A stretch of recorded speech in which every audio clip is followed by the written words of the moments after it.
We're going to consider the motion of a proton in a uniform magnetic field that's directed out of the plane of the page. So that's what the circle with the dot is indicating. It's a uniform magnetic field, so I'm not filling in all the magnetic field lines. And initially, the velocity of our proton is in the plane of the page, going to the right, so at that instant along the x-axis. And the velocity of our proton is perpendicular to the magnetic field. And I want to just first sort of sketch out what this motion is going to look like, and then we'll work out what the magnetic force on the proton actually is. So if V is to the right, and we're using our equation for the magnetic force, so magnetic force is Q V cross B.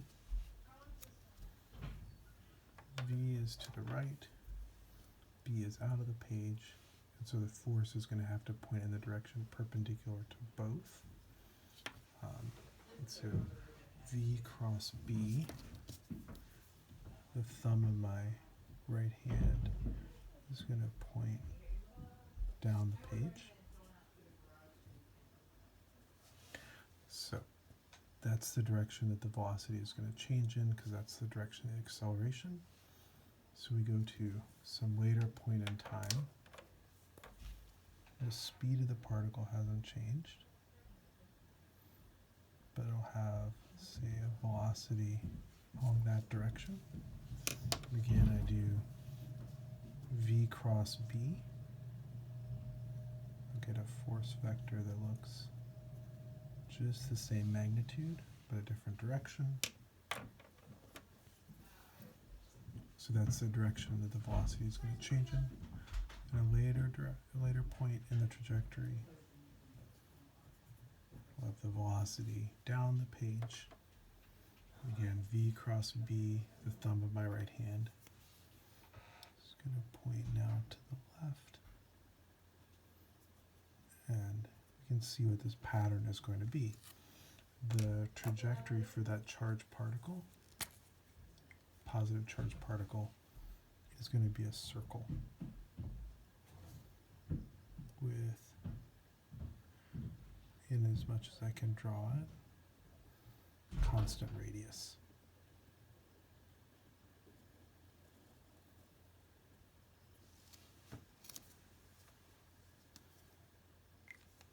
Magnetic force can't make the particle move faster or slower. All it can do, since it's a uniform magnetic field, is change the direction of the motion. So let's do a few calculations with this. If we want to find the magnitude of the magnetic force, absolute value of Q, V, B, and then sine 90 degrees. Sine of 90 degrees is 1. So that would be 1.602 times 10 to the minus 19 coulombs.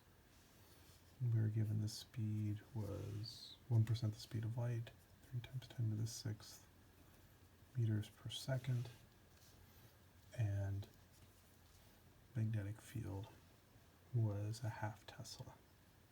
So 0.5, and a Tesla is a Newton per meter per amp. So the coulomb per seconds cancels out the amp, meter cancels meter, and it is a magnetic force in newtons. And what do we get for that?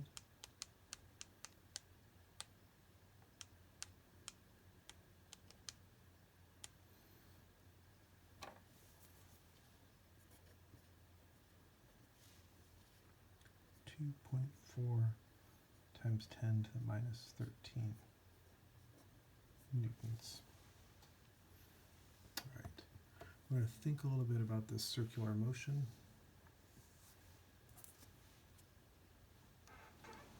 Whenever we see circular motion going on, uniform circular motion, we know that there is a centripetal or radial acceleration caused by a radial force, and we can relate mv squared over r, how big that radial force has to be, equal to the magnitude of this magnetic force. So QVB. And this is going to be for the case for V perpendicular to B. There is V squared on one side and a V on the other side, so we can get rid of that. And we can solve for what's called the radius of gyration.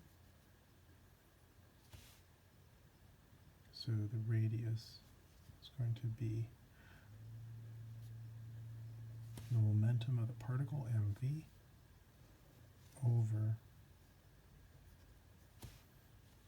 its charge, an absolute value, and the magnetic field strength. So that's the radius of gyration.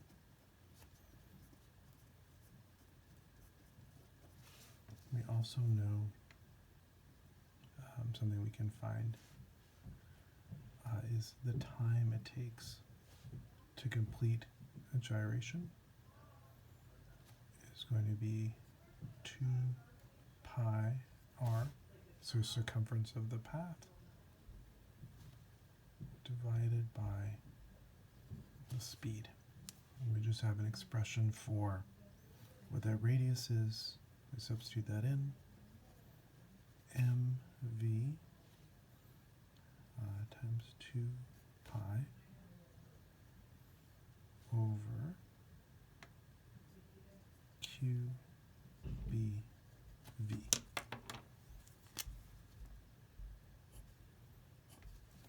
So the speed of the particle cancels out, and we have that period of gyration, 2 pi times the mass over the charge in the magnetic field. So all protons in a given magnetic field are going to have the same period of gyration because they all have the same mass,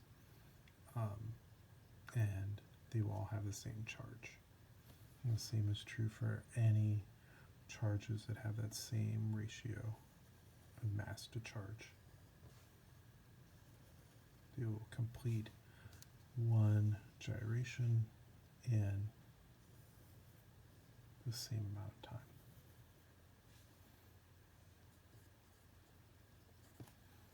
So that's the period of gyration.